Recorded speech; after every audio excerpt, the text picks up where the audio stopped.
Que le Seigneur vous bénisse et que le grand shalom de notre Dieu remplisse abondamment votre cœur. C'est encore un plaisir pour nous de nous tenir sur ce plateau pour vous servir et pour servir le Seigneur. Aujourd'hui, dans notre petit numéro, nous voudrions revenir toujours sur cette grande polémique qui est en train de sévir sur les réseaux sociaux autour des déclarations, sinon des dires ou que sais-je du pasteur Simon-Pierre Lifoco du ciel. Chers frères et sœurs, après beaucoup de numéros de réponse du pasteur Lifoco, et nonobstant le fait qu'il a pris le temps de trouver des citations pour essayer de répondre à toutes les questions qui lui ont été posées, jusqu'à ce jour, nous remarquons qu'il existe toujours une confusion dans les pensées des fils et filles de Dieu, des frères et sœurs, même des prédicateurs de l'Évangile. C'est la raison pour laquelle sur ce plateau, aujourd'hui, nous recevons un prédicateur, frère Pascal Goma. Shalom et que Dieu vous bénisse. C'est un grand plaisir pour nous de vous recevoir sur ce plateau et nous aimerons parler, sinon essayer de vous poser certaines questions autour de certaines choses qui ont été dites sur les réseaux sociaux. D'abord, pour commencer, frère Pascal Goma, est-ce que vous pensez qu'en tant que chrétien, vous, en tant que ministre de l'Évangile à Rouge-Gorge Tabernacle, vous avez le droit, de façon scripturaire, de répondre à un prédicateur qui aurait parlé de votre pasteur, qui aurait parlé des prédications, si je veux dire des extraits de prédications de votre pasteur? Merci beaucoup, Frère Tony. Comme vous savez, nous avons un prophète. Donc, nous ne faisons rien sans consulter le prophète. C'est comme ça que le prophète, dans la prédication, écoutez-le, il a prêché le 26 janvier 1958.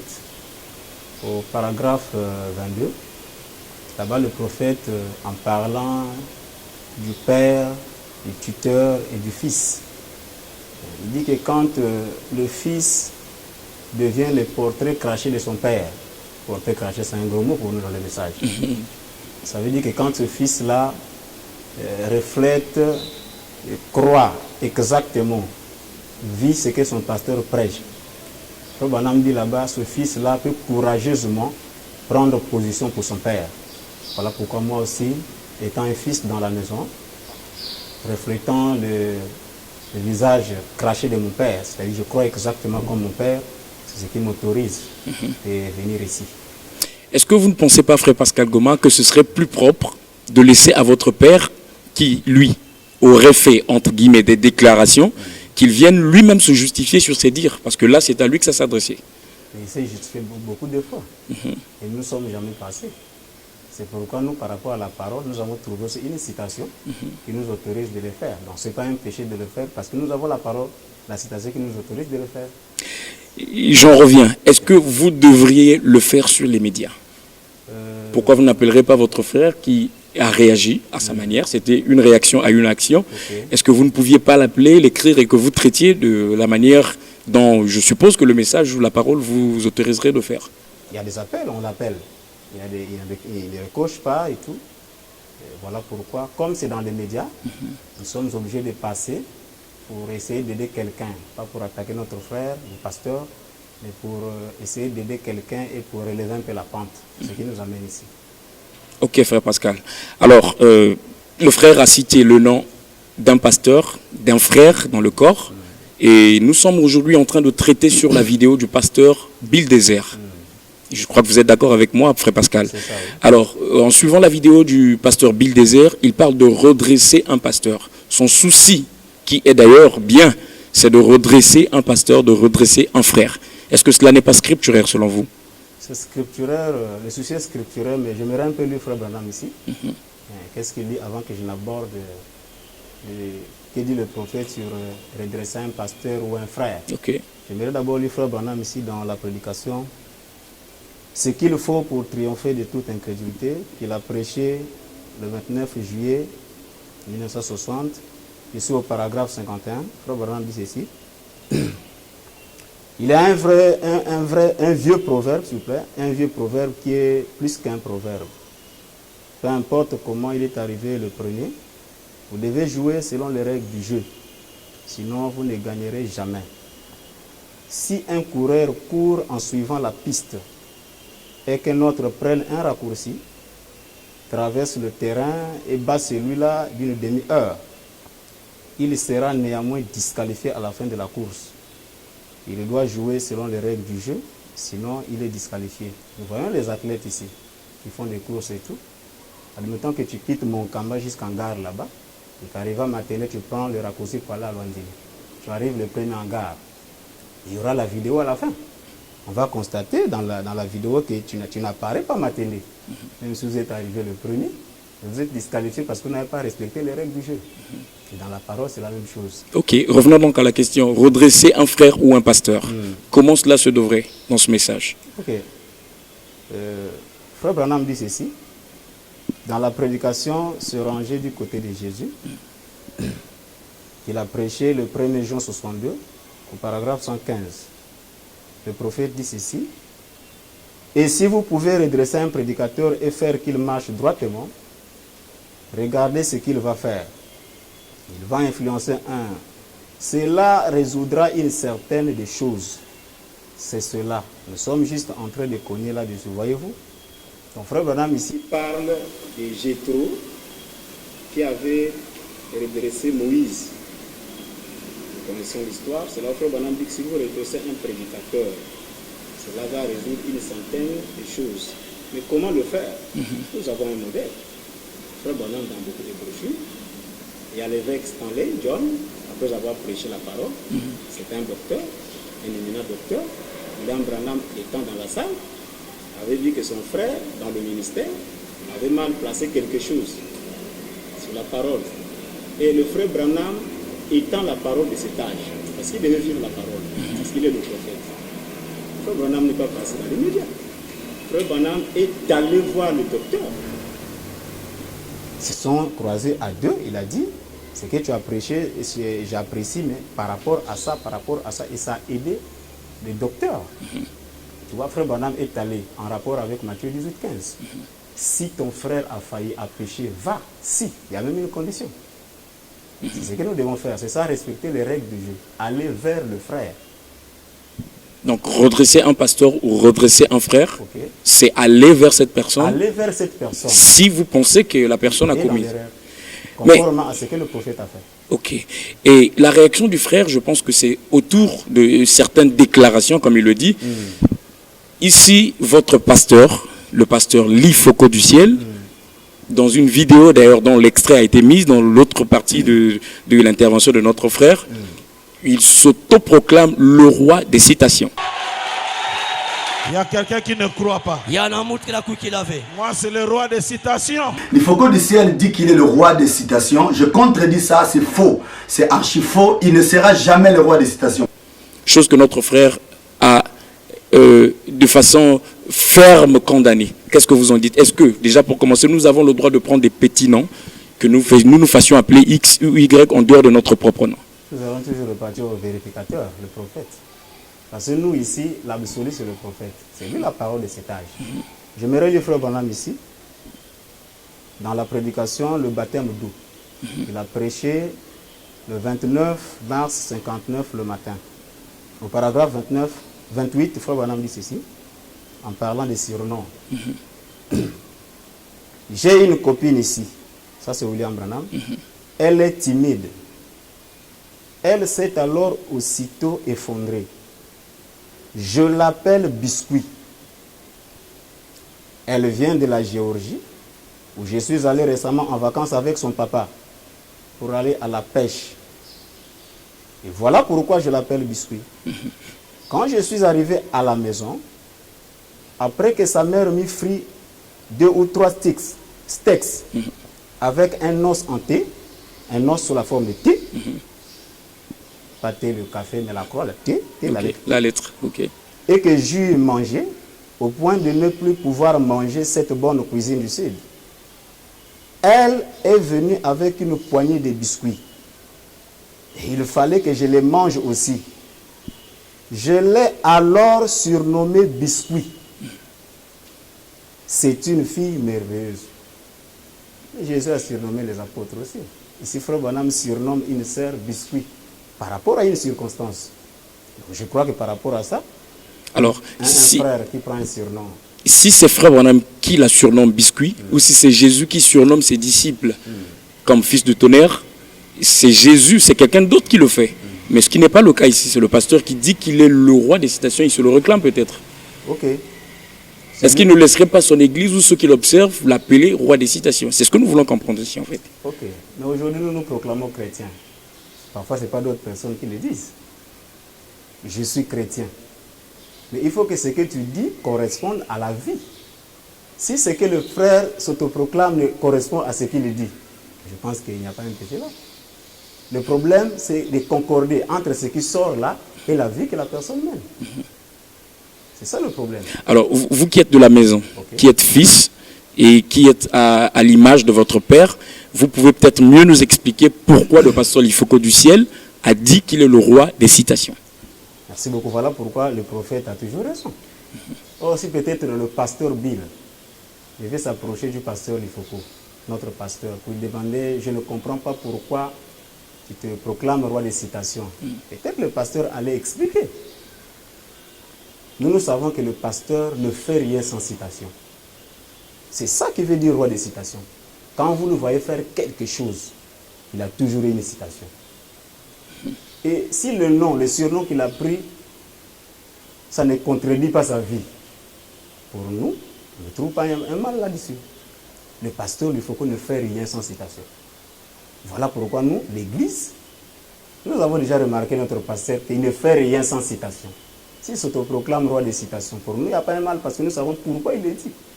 C'est pourquoi le prophète dit, ne me prenez pas sur ce que j'ai dit, mais prenez-moi sur ce que je vous l'ai dit. Un jour, je l'observais, là dehors à l'église. Un frère l'a appelé pour consacrer la voiture. Lui, peut-être le pasteur ne savait pas, moi je l'observais. Dès qu'il rentre dans la voiture, quand il commence la prière, il arrête. Après, il demande au frère, vous avez le permis de conduire? Et je suis allé voir le frère Branham sur ça. J'ai compris, papa avait la citation sur le permis de conduire, vous voyez? Donc, il ne pouvait pas consacrer cette voiture sans vérifier si le frère est en ordre. Voilà le roi des citations. Donc, ce n'est pas quelqu'un qui s'aventurie, qui fait les aventures, qui présume. Mais c'est quelqu'un, il ne peut pas faire quelque chose sans le prophète. C'est ça. Excusez-moi, frère Pascal, j'ai envie de dire, est-ce que quand il dit, ou quand vous dites qu'il est le roi de citation, ce n'est pas par comparaison à un prédicateur, par comparaison à un pasteur, ou je ne sais pas quel mot il faut dire. Est-ce que ça ne serait pas de l'aventure, ou il n'est pas en train de présumer en ce moment-là, pour vous? C'est simple à comprendre. Il a déclaré ça dans l'église d'une autre personne, ou dans son église. C'est ça le problème. C'est une déclaration qui a été faite dans son église. Il ne se compare pas à quelqu'un. Donc, si je dois vous comprendre, le pasteur Lifoko du ciel est le roi de citation pour son église, par rapport à toutes les questions qui lui ont été posées ou les problèmes qui lui ont été posés, auxquels il a donné une citation qui doit se concorder à cela, par rapport à son église. Bon, pas seulement par rapport à son église, mais par rapport au corps de Christ.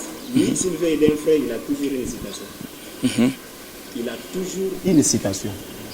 Pas seulement pour l'église, mais pour le corps de Christ. Il a toujours une citation. C'est dans ce sens-là qu'il se fait appeler le roi des citations. Voilà. Et sur ce plateau, j'imaginerais que vous êtes vous aussi le prince des citations. Bon, c'est vous qui le dites. Merci frère Pascal. Alors nous poursuivons. Toujours dans la même vidéo, on nous dit que ce serait mieux pour lui de se faire appeler roi de déclaration que roi de citation.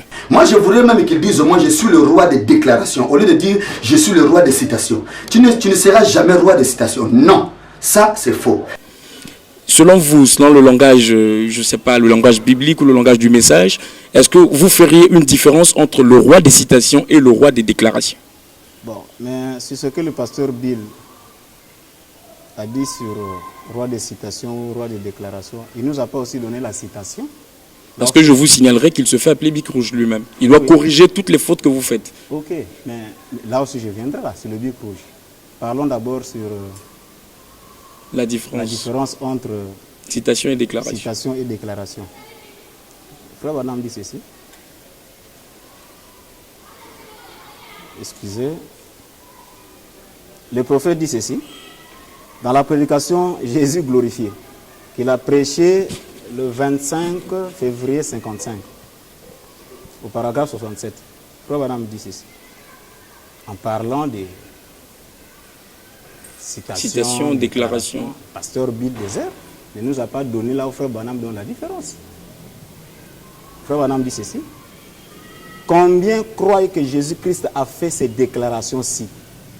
Voici les miracles qui accompagneront ceux qui auront cru. En mon nom, ils chasseront les démons, parleront en langue, saisiront des serpents, ils prendront des breuvages mortels et cela leur fera point de mal. C'est Marc 16. Une déclaration. Branham dit c'est une déclaration. Bon. Je ne sais pas s'il y a une différence par rapport à la citation entre l'écriture ou la citation et la déclaration. J'ajoute, dans la prédication, Jésus-Christ est le même hier, aujourd'hui, éternellement, qu'il a prêché le 7 février 58, paragraphe 36. Ce Jésus-là est toujours vivant ce soir. S'il est le même hier, aujourd'hui, éternellement, sinon, il était en erreur dans ses déclarations quand il a dit « Vous ferez aussi les œuvres que je fais ». Ça, c'est Jean 14, 12. Donc, pour frère Branham, Jean 14, 12. Marc 16, ce sont les déclarations. Maintenant, on ne sait pas ici si entre la déclaration et la citation, c'est deux choses différentes. Dans l'esprit du pasteur Bill Desert, je pense que c'est de dire qu'une déclaration, c'est quelque chose d'infondé. À ce que je comprends de ce qu'il dit. Chose qui n'est pas inspirée. Qui n'est pas soutenu par une citation, si je dois dire. Marc 16 n'est pas fondé finalement. Parce que frère Branham dit c'est ici, par rapport à la citation, frère Branham dit Marc 16, c'est une déclaration. Vous pensez que lui, en tant que pasteur, vous traiterez de déclarations bêtes? Évitons les déclarations bêtes qui n'ont même pas des valeurs, qui ne tiennent pas. Parce qu'il parle de déclarations bêtes. Roi de citation et autre chose que nous allons parler tout à l'heure. Ok. Même en parlant même de déclarations bêtes, le prophète a prêché tout un serment sur le respect. Revenons à Bic Rouge. Il s'est proclamé Bic Rouge. Oh non, Bic Desert, Bic Rouge. Et Bic Rouge, c'est la parole. Parce que frère Branham dit, Jésus, étant la parole, avait redressé l'erreur qui était dans Marie. Il a corrigé l'erreur parce qu'il était la parole. Mais Jésus n'est pas parti dans les médias pour corriger Marie. Lui étant la parole. Parce que Bic Rouge veut dire la parole. C'est ça qui veut dire Bic Rouge. Ce qui corrige, c'est la correction. Or que Jésus étant Bic Rouge ou la parole, dès qu'il a vu l'erreur dans Marie, la couveuse, Jésus n'est pas parti dans YouTube, dans Facebook, en face. Et sa soi-disant mère. Il a redressé l'erreur en face. Parce que la parole corrige toujours l'erreur. Mais la parole ne corrige pas l'erreur. C'est en face qu'on corrige l'erreur. Donc si lui il est Bic Rouge, donc il est la parole. Mais la parole doit corriger l'erreur. Et la parole doit respecter la parole. Aller vers son frère, corriger son frère en face. Mais c'est une promesse qu'il a faite. Que quand il le verra, il lui dira en face. Le jour où normal, je lui dirai en face. Papa, au Salimabe. Mais la promesse, c'est de respecter les règles. Est-ce que la règle dit d'aller d'abord dans les médias et puis d'aller voir son frère? Ou c'est d'aller d'abord voir son frère? C'est ça le problème. Parce que là, même s'il est arrivé, il est disqualifié parce qu'il n'a pas respecté les règles du jeu. C'est ça le problème. Là, c'est vous qui le dites. J'aimerais revenir à un autre fait, surtout celui-là, il fait couler beaucoup d'encre sur Internet. La phrase « Jésus a terminé sa course » dans William Marion Branham. Oh, il a terminé sa course. Je ne crois pas ça. Là, maintenant, je dis clairement, je ne crois pas ça. Parce que le jour que Jésus-Christ va terminer sa course, moi aussi, je vais terminer ma course. Qu'est-ce que vous entendez, vous, par Jésus qui termine sa course en William Branham? Pour ça, le pasteur a donné beaucoup de citations. Le pasteur a donné beaucoup de citations. Bon, à moins qu'on ne soit pas lecteur de ce message. Mais nous savons qu'il n'y a que 7 âges de l'Église. Et Jésus qui commence la course depuis le premier âge de l'Église jusqu'au 7e. Et cette chandelier que Frère Branham a même corrigé, cette lampe du chandelier. C'est Jésus qui marche au milieu des chandeliers. Il n'y a pas 8 messagers. Donc nous croyons que Jésus termine sa course au 7e âge de l'Église. Au 7e âge comme étant l'Église. Mais la lettre est envoyée à un ange. Écrit à l'ange. Expliquez encore, Frère Pascal. Nous voudrions, parce que je serais d'accord, sinon nous serions d'accord, nous tous qui réagissons de la sorte, nous serions d'accord que la phrase fût Jésus a terminé sa course dans l'âge de l'Église de Laodicée, dans l'Église tout entière. Mais l'Église, c'est un individu. Vous la personnalisez à Frère Branham, cette phrase. Par rapport à la parole, la lettre est envoyée à une personne. Écrit à l'ange de l'Église. En parlant même de la personne, Frère Branham parle d'Apocalypse 4. La Bible dit, heureux celui qui lit et ceux qui entendent. Frère Branham dit, c'est une règle que nous devons suivre. Heureux celui au singulier qui lit, un seul lecteur. Et ceux qui entendent, beaucoup des auditeurs. Celui qui lit, c'est William Branham. Nous sommes des auditeurs, c'est William Branham qui lit. C'est ça le problème. Frère Pascal, oui. Jésus ne pouvait pas terminer sa course dans William Branham parce que William Branham lui-même a terminé sa course dans la tombe. William Branham a terminé sa course dans la tombe. Nous savons qu'il est mort, son corps est resté là. Mais le corps même de Jésus-Christ, après avoir fini par la tombe, il est sorti vivant. Son corps, on n'a plus revu son corps. C'est pour dire que William Branham est un homme, Jésus est Dieu. S'il vous plaît, faites des déclarations autour de vous-même, mais ne touchez pas Jésus, parce que quand vous touchez Jésus, là, ça devient terrible et c'est trop sérieux. Hein? Parce que Jésus-Christ est la parole. Il n'a ni commencement ni fin des jours. Vous voulez dire qu'il a terminé sa course. Comment est-ce qu'il va terminer sa course en rentrant dans William Branham, qui va mourir un jour, qui va passer dans la tombe? Je pense que c'est faux. Qu'est-ce que vous en dites? Mais le pasteur, en disant ça, il ne nous a pas donné la citation. D'abord, quand j'ai suivi la vidéo, il dit c'est parce que Jésus n'a pas de commencement, il n'a pas de fin, mais il ne nous a pas donné la citation. Je vais lire Frère Branham, ici. Frère Branham dit ceci. D'abord, avant que je ne lise Frère Branham, Jésus ne pouvait pas terminer sa course dans Frère Branham parce qu'il est dans la tombe. Mais que le pasteur Bill nous dise. Si du fait que Frère Branham est dans la tombe, Jésus ne pouvait pas terminer sa course dans Frère Branham. Qu'il nous dise, il cite qui du haut de sa chair. Mais si on vient toujours citer Frère Branham dit du haut de la chair, apparemment c'est lui qui continue à chevaucher. Non, mais dans la synagogue, on a prêché Moïse. La Bible le dit. Dans les actes, alors que Moïse était mort dans le désert, il n'est pas entré dans le pays. Non, mais ça m'étonne que Frère Branham, sa course s'est arrêtée dans la tombe, mais du haut de la chair, il continue. C'est ça qui m'étonne. Expliquez, vous voulez dire quoi exactement? Non, c'est le pasteur qui ne nous a pas donné la citation, parce qu'il dit, j'ai suivi la vidéo, que Frère Branham, sa course s'est arrêtée dans la tombe. Maintenant, moi, ce qui m'étonne, la personne dont la course s'est arrêtée dans la tombe, il continue à prêcher à la chair. Parce que Frère Branham, c'est celui qui continue à prêcher. Quand on vient lire, Frère Branham dit, mais c'est lui. Comment une personne dont sa course s'est terminée dans la tombe et vous venez encore répéter son nom à la chair? Et il a encore ajouté, c'est parce que Jésus-Christ n'a pas eu de commencement, il n'a pas eu de fin, il est éternel. On ne nous a pas aussi donné la citation. Parce que pour nous, les lecteurs, c'est William Branham. Nous allons lire. Est-ce que Jésus n'a pas eu un commencement? Est-ce que Jésus n'a pas eu une fin? C'est ça le problème. Parce que quand nous parlons, nous devons avoir des supports. Lisons Frère Branham ici. D'abord dans la prédication La sémence des discordes, qu'il a prêché le 18 janvier 65.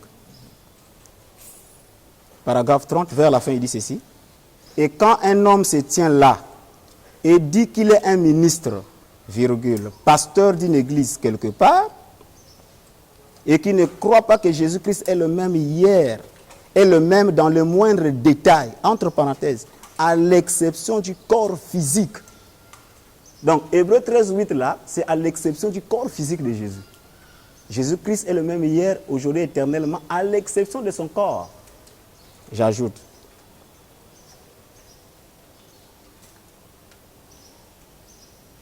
Dans la prédication, l'adoption, que le prophète a prêché le 22 mai 1960, paragraphe 60. Frère Branham dit ceci. Jésus a eu un père. Jésus a eu une mère. Jésus a eu un commencement de jour. Jésus a eu une fin de vie terrestre.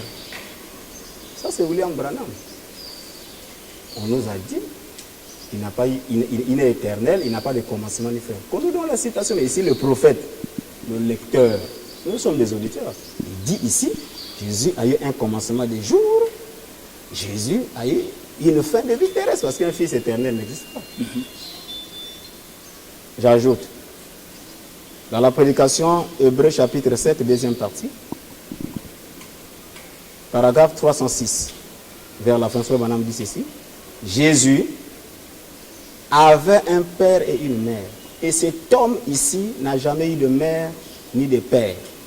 Jésus a eu un commencement de vie et il a eu une fin de vie. Ça, c'est William Branham. Donc, Jésus a eu un commencement, Jésus a eu une fin.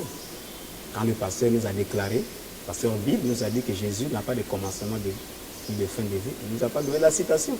Et le prophète dit le contraire, le lecteur. Nous sommes des auditeurs. Est-ce que c'était une déclaration qu'il a faite? Bon, pour moi, comme celui qui différencie déclaration et citation, c'est à nous de voir parce qu'il n'a pas cité le prophète. Frère Pascal, cette question de terminer la course, je crois qu'elle reste quand même vague. C'est une affaire de conviction. On ne peut pas, malgré toutes les multiplications d'efforts que nous faisions pour que vous faisiez, je veux dire, pour que les gens comprennent, nous remarquons que jusqu'aujourd'hui, cette question continue à s'aimer un remue-ménage sur les réseaux sociaux. Nous aurons le temps de nous attarder exclusivement sur la question de terminer la course. Mais je voudrais relever un autre point. Je crois que la réaction du pasteur était tout à fait normale. Je me mets dans ce cadre-là où tout est normal. Et vous pensez qu'un démon peut parler de la sorte? Dans un démon, il n'y a pas de problème. Un démon ne peut pas parler comme ça. Parce qu'il vous pose la question que s'il était démon, est-ce que vous pensez qu'il parlerait de la sorte? J'ai suivi la vidéo. Il a dit, est-ce qu'un démon peut parler de la sorte? Nous avons la signification de ce qu'un démon. C'est Donnez-la nous. Le prophète Branham qui explique qu'est-ce que, ou qui on peut appeler un démon. C'est ça le problème. Parce qu'un démon, ce n'est pas quelqu'un qui a des cornes. On va lire Frère Branham ici. Dans la prédication démonologie, domaine physique, prêché le 8 juin 53, paragraphe 16. Parce que le pasteur a demandé, est-ce qu'un démon peut parler de la sorte? C'est le prophète qui donne l'interprétation ou la signification d'un démon. William Branham, il dit, au paragraphe 16, maintenant, la première chose, c'est quoi un démon? On entend tellement de gens en parler. Un démon. Eh bien, là, démon, diable, tout cela vient du même mot. En anglais, on dit tormentor, tourmenteur. Quelqu'un qui tourmente, c'est un démon, un être mauvais. Donc, quelqu'un qui sème le trouble, c'est lui qu'on peut appeler un démon. Il vous tourmente, pasteur Bill Desert? Non, c'est lui qui a dit, est-ce qu'un démon peut parler de la sorte? Et le problème, nous avons la signification de qu'est-ce qu'un démon. Qui est un démon? Oui, en réponse à la question. Un démon, c'est celui qui tourmente. Et lui, si ses propos ne vous tourmentent pas, est-ce que la citation peut se coller à lui? Vous êtes sûr? De toutes les façons, il y a les fils de Dieu qui sont en train de suivre la vidéo. Si ça tourmente, les fils de Dieu, c'est là qu'on saura si c'est un démon ou pas. Celui qui tourmente, c'est un démon. Je pense que c'est une bagarre des fils de Dieu et des Branham aujourd'hui qui... J'aimerais pas entrer là. Un démon, c'est celui qui tourmente. Celui qui tourmente par rapport à la citation. Et le pasteur Bill Desert, je reviens à la question, vous a-t-il tourmenté? D'abord, le tourment, c'est quoi? C'est s'aimer le désordre. Mais quand on ne respecte pas les règles du jeu, quand deux équipes de football jouent, il n'y a pas l'arbitre. Ce sera un désordre. Mais si nous respectons les règles du jeu, ça sera la jungle. Si nous ne respectons pas ça, ça sera la jungle. Parce que tout ça est arrivé parce qu'on n'a pas respecté les règles.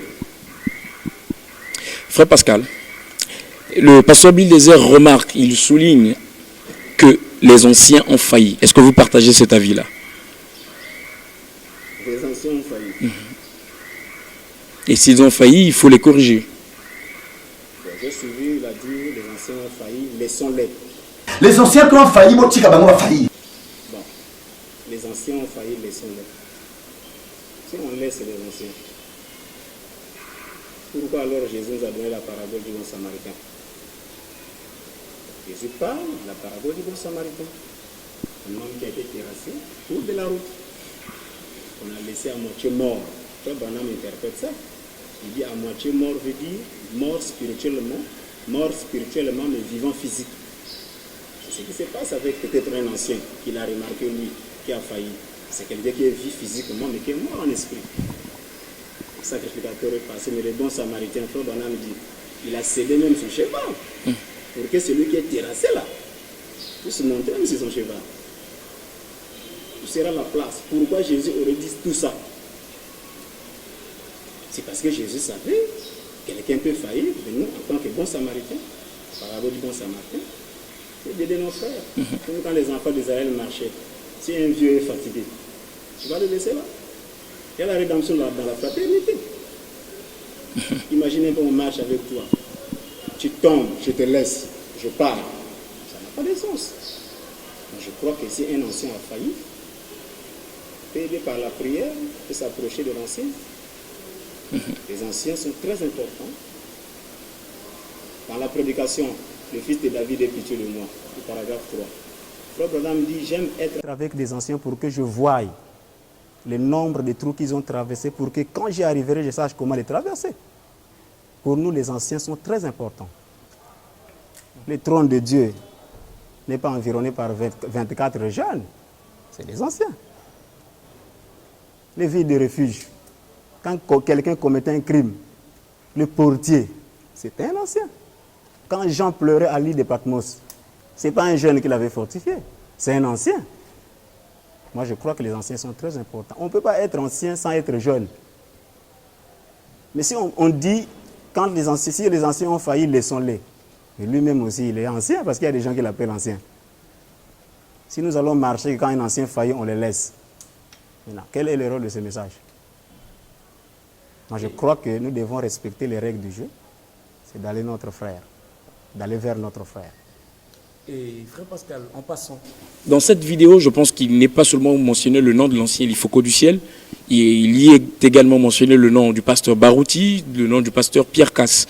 Est-ce que vous pensez, vous, que ça soit normal pour un pasteur de passer sur les médias et de prononcer, sinon de mentionner les noms des autres frères, des autres pasteurs? Ilifoko du ciel dit qu'il est le roi des citations. Je contredis ça, c'est faux. Et Pierre Casse, je te dis attention, qu'est-ce que Pierre Casse? Je t'avais déjà dit dans l'autre vidéo, Wanake, tu es une pierre cassée. Barouti Kassongo est tombé dans la popularité. Est-ce que c'est scripturaire? Même pas seulement les pasteurs, même mentionner le nom d'un frère. Ce n'est pas scripturaire, mais Frère Branham insiste plus sur les ministres. Frère Branham dit, on ne peut pas mentionner le nom d'un ministre. On va lire ça. Dans la prédication L'Ange du Seigneur, prêché le 18 juillet 1951, au paragraphe 26. Il dit ceci. Oui, j'étais à Houston, au Texas. Nous tenions une série de réunions dans un hall de musique qui offrait des sièges à environ 4000 personnes, je pense. Nous sommes allés au Colisée. Nous n'avions pas fait asseoir les gens. Nous n'arrivions pas à faire asseoir les gens. Ainsi, nous sommes allés au Colisée qui offre des sièges à environ 30 000 personnes. Et il y avait un membre du clergé baptiste là-bas. Écoutez, je ne mentionnerai pas son nom, virgule, car ce n'est pas très bien de mentionner le nom d'un ministre. Ça, c'est William Branham. Ce n'est pas très bien de mentionner le nom d'un ministre. Moïse avait tué dans l'Ancien Testament, mais dans le Nouveau Testament, on a écrit fidèle serviteur. Et Frère Branham dit, quand Dieu va écrire mon testament, il ne verra pas mes erreurs. Frère Pascal, sans vous prendre votre temps, au regard de tout ce dont nous avons parlé ici sur ce plateau, quel est le conseil, quel est le message que vous pouvez délivrer aux fils et filles de Dieu qui pourraient être en train de nous suivre en ce moment? Ok, merci Frère Tony. Je crois que Frère Branham dit, je vous ai donné tous les conseils de Dieu. Le seul conseil que je peux donner aux enfants de Dieu qui nous suivent, qui nous suivront peut-être aussi, c'est une citation de Frère Branham aussi. Dans la prédication, le Fils de Dieu manifesté, il a prêché en 60 au paragraphe 5. Frère Branham dit, si Dieu nous donne une journée de plus sur la terre, c'est dans un seul but, c'est pour amener un pécheur à croire la parole. C'est pour amener quelqu'un à croire la parole. Et revenons à la parole, respectons les règles du jeu. Ceci ne s'applique pas seulement au pasteur du désert, à tout frère qui croit qu'il a le Saint-Esprit. Revenons au principe de la parole. Quand nous allons revenir au principe de la parole, il n'y aura pas le désordre. Et je crois, comme le prophète le dit, Donc qu'est-ce que le Saint-Esprit? Quelqu'un qui a le Saint-Esprit a le même comportement que son Père Dieu. Qu'est-ce que Dieu a fait? C'est au paragraphe 31, si je ne me trompe pas. Quand Dieu a vu que son fils Adam est perdu, et s'est égaré, Dieu est descendu, criant dans tous les jardins. Adam, Adam, où es-tu? Frère Branham dit, si quelqu'un a le Saint-Esprit, il ira à la recherche des âmes perdues. C'est ça le conseil que je peux donner. Nous sommes ici pour chercher à amener quelqu'un au salut. Frère Branham nous a dit qu'il ne peut pas amener ce message au monde entier lui seul. Il dit ça dans l'enfant prodigue, au paragraphe 3. Il dit il faut des millions de gens pour le faire. Nous sommes la continuation de William Branham. Il dit vous êtes le messager de ce même message. C'est ça le conseil que je donne aux enfants de Dieu. Au lieu de nous attaquer les uns les autres, j'aimerais clôturer par une citation ici. Allez-y. Frère Branham dit ceci. Alors que nous tendons vers la fin. Dans la prédication, c'est tourné vers le nord. Qu'il a prêché le 29 juin 61, paragraphe 30. Conseil de William Branham. Moi aussi mon conseil ce soir. Il est dit, paragraphe 30, vers la fin il dit, ne combattez pas les uns les autres. Tant que le diable réussira à vous amener à vous battre entre vous, lui, le diable, n'aura plus du tout à combattre. Il se retirera, se tapera un pique-nique, observera comment vous vous battez entre vous et il se moquera de vous qui professez avoir le Saint-Esprit, mais que vous vous battez entre vous. Nous avons la citation qui nous autorise de nous battre. C'est dans Abandonnant tout, au paragraphe 3. Frère Branham dit, les Branham se battent, mais derrière la maison. C'est derrière la maison, pas dans les médias. Ici, le conseiller Frère Branham dit, ne combattez pas les uns les autres. Dieu nous donne une journée, c'est pour amener quelqu'un au salut. Si Dieu va nous donner la journée de demain, c'est pour amener un pécheur au salut. Si on peut arriver en 2019, c'est pour amener un pécheur au salut. C'est ça mon conseil. Le conseil a été bien clair et chers frères et sœurs, au regard de tout ce qui précède, il sied de retenir ce soir que nous ne pourrions jamais conclure un tel sujet qui se montre aussi vaste. Jésus qui termine sa course dans un homme, il faudrait peut-être des numéros de plateaux organisés autour desquels nous débattrons sur la question et montrer si cela est scripturaire ou pas. Je pense que l'essentiel du message a été délivré. Selon Frère Pascal que nous avons reçu ce jour, il a été important d'arrêter de nous combattre sur les réseaux sociaux. S'il y a un problème, la règle du jeu voudrait que nous allions vers notre frère.